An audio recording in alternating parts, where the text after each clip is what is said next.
गांव की सास के शहरी अंदाज। निधि को विकास से प्यार तो था, पर वो शादी करके उसके साथ गांव में नहीं बसना चाहती थी। मुझे गांव अच्छा लगता है, पर दिक्कत यही है कि मैं वहाँ रह नहीं पाऊंगी। मुझे वहाँ के माहौल के बारे में कुछ भी नहीं पता है। अरे माहौल में ढल जाओगी तुम, थोड़ा टाइम तो लो। और विकास गांव में ही रह के ऑर्गेनिक खेती करता है, इतना अलग काम है। और यहाँ शहर में क्या है, कितना प्रदूषण और भीड़ है यहाँ। पर विकास यहाँ आके भी तो खेती कर सकते हैं ना। अरे शहर में एक प्लॉट लेने में जिंदगी भर की कमाई चली जाती है, खेत कैसे लोगे? सोच ले निधि, विकास गांव का है, वहीं उसका काम भी है। तेरे पास कोई नौकरी भी नहीं है, ना ही तुझे कभी काम करना था। उफ़ो, मुझे कुछ समझ में नहीं आ रहा, मुझे अकेला छोड़ दो। उसी दिन निधि विकास से मिलती है। यार, मेरे सारे दोस्त यही हैं। अरे दोस्त तो गांव में भी बन सकते हैं ना निधि। गांव के लोगों से कैसे दोस्ती कर पाऊंगी? मैं भी तो गांव का हूँ, मुझसे प्यार हो सकता है तो वहाँ के लोगों से दोस्ती भी हो ही सकती है ना। अरे यार, कंफ्यूजन है बहुत। सोच लो निधि, शादी के मंडप पे छोड़ के मत जाना, वरना दोनों के परिवार की नाक कट जाएगी। अभी बोल दो, पत्रिका नहीं छपाते हैं। निधि के पास तो कोई चारा नहीं बचा। वो विकास से इतना प्यार करती है कि उसे छोड़ भी नहीं सकती। वो विकास के लिए गांव में शादी करके बसने को तैयार हो जाती है। जल्द ही दोनों की शादी हो जाती है। आई होप तुमको गांव में अच्छा लगेगा।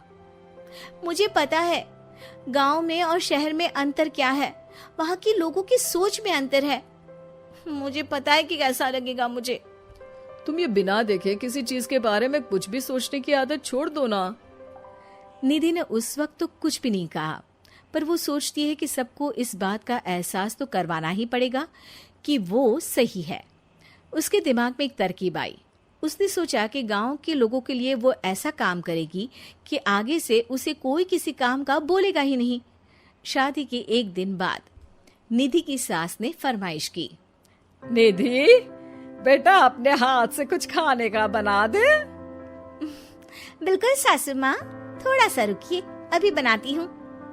ये सही मौका था निधि के पास ये बताने का कि गांव के लोगों और उसके रहन सहन में कितना अंतर है। रोटी सब्जी दलिया भाजी खाने वालों के लिए पिज्जा बना देती हूँ, तब इनको समझ में आएगा। न खा पाएंगी, न कभी कुछ बनाने की बात कहेंगे। थोड़ी देर में निधि सास के लिए पिज्जा बनाकर ले आती है।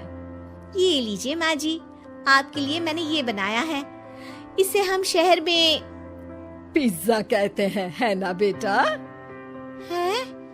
आपको कैसे पता कि इसे पिज्जा कहते हैं? अरे पिज्जा को पिज्जा नहीं बोलेंगे तो क्या फ्रेंच फ्राइज कहेंगे? गांव की सास से ये सारी बातें सुन के बहू चौंक जाती है, लेकिन सास एक और ऐसी बात कहती है कि बहू जिसकी उम्मीद ही नहीं कर रही होती है। बहू, इस पिज्जा के ऊपर ओरेगानो मिला दे और थोड़ा चिली फ्लेक्स, मजा आ जाएगा।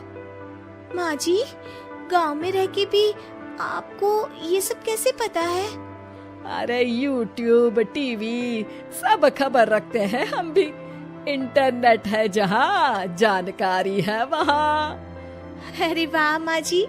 अरे अभी वहाँ मत बोल, अब जब मैं पिज्जा का फोटो लेके फेसबुक पर डालूंगी ना, तो वहाँ कमेंट में जाकर वहाँ बोलना, ठीक है?